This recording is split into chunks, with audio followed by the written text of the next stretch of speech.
মিরপুর টেস্টের চতুর্থ দিন শেষে জয়ের সুবাস পাচ্ছে বাংলাদেশ।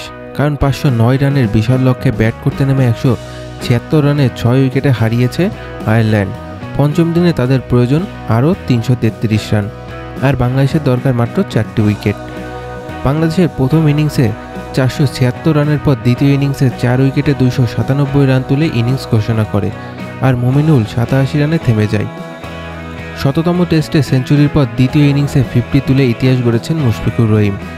আয়ারল্যান্ডের ব্যাটিংয়ে টেম্বরের 50 রান ছাড়া আর কেউ বড় প্রতিরোধ করতে পারেনি।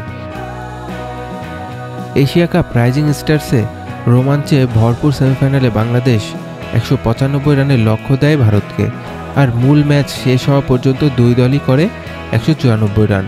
ফলে ম্যাচ গড়ায় সুপার ওভারে। সেখানে প্রথম 2 বলে 2 উইকেট তুলে নিয়ে ভারতকে অল আউট করেন রিপন মণ্ডল।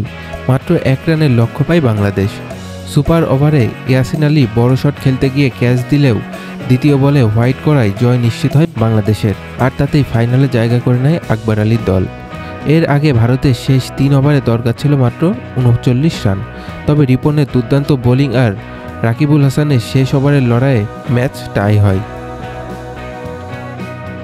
আয়ারল্যান্ডের বিপক্ষে টেস্ট ইতিহাস লিখে ফেললেন তাইজুল ইসলাম। গতকাল প্রথম ইনিংসে 4 উইকেট নিয়ে সাকিব আল হাসানকে ছোঁয়ার পর আজ দ্বিতীয় ইনিংসে প্রথম উইকেট তুলে নেয় এবং সাকিবকে ছাড়িয়ে গেলেন তিনি। এতদিন 71 টেস্টে 246 উইকেট নিয়ে সবার উপরে ছিলেন সাকিব, কিন্তু মাত্র 57 টেস্ট খেলে 248 উইকেট নিয়ে শীর্ষে উঠে এলেন তাইজুল। সাকিব এখন টেস্ট ক্রিকেটে নেই, আর দীর্ঘদিন ধরে দল থেকে দূরে থাকার ফলে তাইজুলকে আপাতত কেউ ছাড়িয়ে যাওয়ার মতো অবস্থানে নেই।